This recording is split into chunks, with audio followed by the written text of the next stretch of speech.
আমাদের যে আশেপাশে যে জমিগুলো আছে এগুলা যদি সৎ ব্যবহার আমরা না করি এগুলা কি সব আমরা খেতে পারবো না। এই যে আজকাল আগে দেখা যাচ্ছে করই গাছ কিছু হলে মানুষ করই গাছ লাগে কামরুলের গাছ লাগে এগুলা যে জায়গা জমিনের সাথে ক্ষতি করছে এগুলা বোঝেন। এই সমস্ত গাছ না লাগাই আমি আপনাদের সবাইকে অনুরোধ করবে করই গাছ কামরুল গাছ এগুলো না লাগাই আপনারা মেহগনি গাছ এগুলো না লাগাই আপনারা ফলের গাছ লাগান, বিভিন্ন ধরনের ফলের গাছ লাগান। ফল একদিকে যেমন ফল দিবে, ফল গাছে তো কাঠ দেয়, কাঠ না কাঁঠাল গাছের কাঠের দাম আছে না, আম গাছের কাঠের দাম আছে না, বিভিন্ন ধরনের ফলের গাছ লাগান। ফলের গাছের যে ফল দিবে সেই কাঠের চেয়ে তো ফলের দাম ফল দিতে আপনি অনেক টাকা করতে পারেন। চামড়ার গাছ করই গাছ সম্পূর্ণ হিসাব করে চেষ্টা করেন একটু ফলের গাছ লাগান, তাদের দেশ এবং সমাজের আর্থিক এবং আপনার যে খাদ্যের ফ্রুটসের আজকে বাংলাদেশ বাজার থেকে ফ্রুটস কিনবেন ফলকালীন আপনি কি খাচ্ছেন? বিষ খাচ্ছেন। আমাদের দেশে দৈনন্দিন যে রোগ ব্যাধি বাড়তেছে, ক্যান্সার, স্ট্রোক তো একটা বর্তমানে কমন ডিজিজ নাকি? এই কমন ডিজিজটা আমরা কিন্তু সচেতনতা থাকলে আমরা নিজেরাই এটা প্রতিরোধ করতে পারি। এখন আমাদেরকে কেউ দাওয়াত দিল, বিয়ের দাওয়াত হোক, মুসলমানি হোক, জন্মদিন হোক, আমরা কি মাংস দিলে এখানে গলা পর্যন্ত ওটা খাই না? এই স্বভাব তো আমাদের আছে, বাস্তব তো। বিনা মাংস দাও, হাতির মাংস দাও, ওই মাংস দাও, সেই মাংস দাও, এরপর ফার্মের মুরগি দৈনন্দিন তো খান না? এটা যে কত বিষাক্ত এটা তো আপনাদের ধারণা নেই, আছে? এই ধরনের খাদ্যাভ্যাসের কারণে মানুষের রোগ ব্যাধি হয়, সেই রোগ ব্যাধিটা থেকে আপনাদেরকে সচেতন হতে হবে, ঠিক আছে?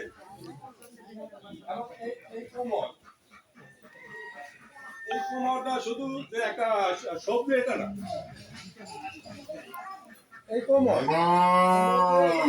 এটা না, এই কোমরের মধ্যে প্রচুর মানে ভিটামিন নিহত, আমরা এটাকে তোমরা বলি নাকি? এটা কিন্তু বাচ্চার জন্য, বয়স্ক লোকের জন্য, সবার জন্য শিশু ভাত যখন পাক করেন, ছোট 1-2 বছর বাচ্চা তো খেতে চায় না, ঠিক না? যখন খিচুড়ি পাক করেন, খিচুড়ি তো এর সাথে তো আপনার কোমর দেন না? কোমর দেয় খিচুড়িটা টেস্ট হয়, টেস্ট হলে কি খেতে ভালো লাগে। কোমরটা অত্যন্ত আমরা এটাকে অনেক বড় কিন্তু এটা তো বাজে করে খাওয়া যায়, মাছ গাছ খাওয়া যায়, সব দিয়ে সব বানায় খাওয়া যায়। এটা যদি আপনি সিদ্ধ করে যদি ব্লেন্ডারে ইয়া করেন এটা সব হবে চাইনার মতো। এটা কিন্তু সারা ইউরোপিয়ান দেশে পূর্বিশ্ব, এটার নাম ইউরোপিয়ান ইউনিয়নের সুইজারল্যান্ডে সারা ইউরোপে এটা ফেমাস, ঠিক আছে? অথচ আমরা এটাকে অবহেলা করি। এই কোমর আপনি যদি অন্তত 50 টাকা খরচ করে এখানে কোমর গাছ হইতে কিন্তু ইয়া লাগে না, বালির মধ্যে বলেন, নর্মাল মাটির মধ্যে বলেন, যেখানে সেখানে কিন্তু কোমর গাছ হয়। হ্যাঁ, কোমর গাছ তো দানা হলে, তবে এখানে যাতে একটু গরু ছাগলে না খায় সেদিকে আপনাদেরকে একটু লক্ষ্য রাখতে হবে, ঠিক আছে? লাগায় হালাইলেন, লাগায় রাখলেন আর কেয়ার করলেন না, সেটা তো হবে না, হবে? আপনার যখন একটা বাচ্চা জন্ম দেন, বাচ্চা জন্ম যদি আপনার দুধ না খাওয়ান, বাচ্চা যদি কেয়ার না করেন, হবে? এমনি ভাবে শুধু কোমর গাছ না, শাকসবজি না, এটার পাশাপাশি আপনার গৃহপালিত প্রাণী আছে, হাঁস মুরগি আছে, প্রতিটা জিনিস এটার সাথে ঠিক আছে। এমনিভাবে আমাদেরকে চিন্তা করতে হবে, আমরা মনে করি প্রতিটা 50,000, 30,000, 60,000, 20,000 টাকা তো লোন নেন নাকি? লোন নেন না? এই লোনের টাকাটা আপনারা 20,000 টাকা থেকে মনে করেন যে আপনারা 20,000 টাকা করে লোন নিতেছেন, 20,000 টাকা থেকে আপনারা অন্তত 20,000 টাকা আপনারা এই ধরনের সব উৎপাদন করেন। 2,000 টাকা এত টাকা দেন পুরুষের দিয়ে দেন না আপনারা মহিলারা যারা আছে সেই 20,000 টাকা থেকে 2,000 টাকা আপনারা লাউ গাছ লাগান, কোমর গাছ লাগান, ঝিঙ্গা গাছ লাগান, আরো বিভিন্ন বেগুন গাছ লাগান, টমেটো গাছ লাগান, এগুলা শুধু বিভিন্ন ধরনের টপে লাগানো হয়। আমি সুইজারল্যান্ডের মতো দেশে টপে লাগাইয়া আমি অনেক টাকা পেয়েছি। ঠিক আছে, কাঁচা মরিচ বলেন, বেগুন গাছ বলেন, এগুলো টপের মতো উৎপাদন করা যায়। এরপর এখন স্ট্রবেরি আছে, স্ট্রবেরি বা বিভিন্ন ধরনের ফ্রুটস, এগুলো কিন্তু আপনি টপে উৎপাদন করতে পারেন।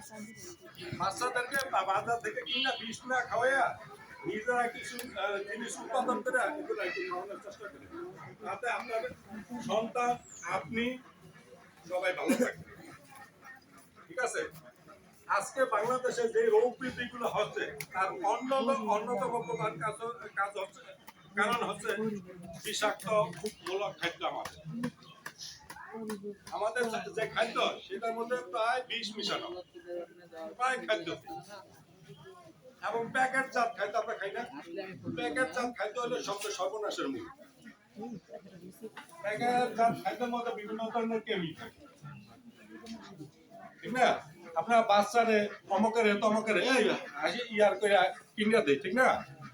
এই প্যাকেটজাত খাদ্যগুলো আপনারা বাচ্চাদের জন্য অন্তত নিজেরা একটু অ্যাভয়েড করে চলবে। ঠিক আছে,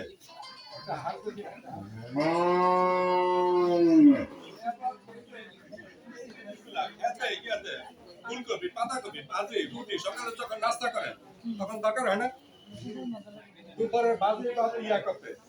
এই এক করার জায়গার মধ্যে এগুলা কয়টা হবে কে বলতে পারে?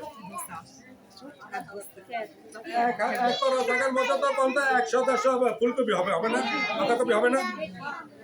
100-150 যদি পাতাকপি হয় এটার দাম কত? আপনার স্বামী কিনে নেয় না? মনে করেন 20 টাকা, 100 যদি লাগান, 100 যদি পাতাকপি হয় 20 টাকা করিয়া, তাহলে 2,000 টাকা। 20 টাকা করে তো 2,000 টাকা।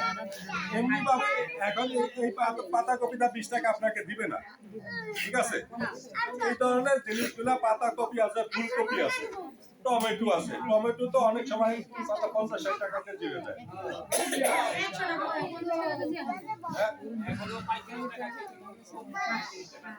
আর আপনার বলেন তো হাঁসে লাভ না মুরগে লাভ?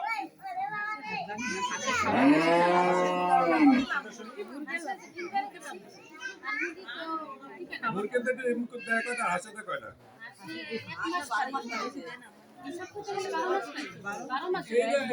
আপনাদেরকে জানতে হবে হাঁসও পালো মুরগিও পালো, কিন্তু লাভটা আপনাকে ফাইন্ড আউট করতে হবে কোন জিনিস পাললে আমার লাভটা বেশি হবে।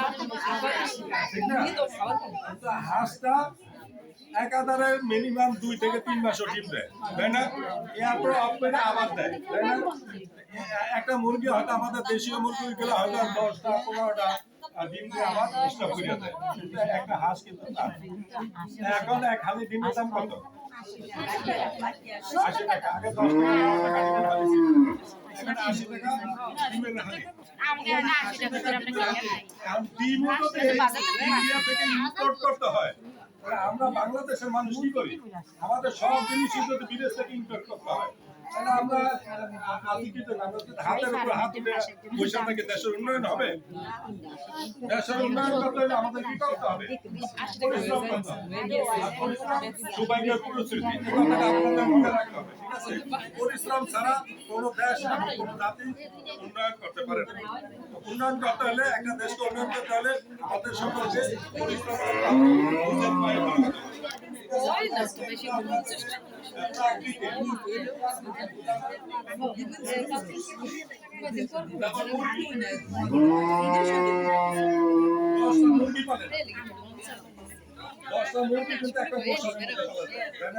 এখানে কথা আছে মুরগি যে পালু, ঠিক আছে, এই যে ব্যারামে যে সব ছাপা করে লাগে এগুলো তো আমাদের সচেতন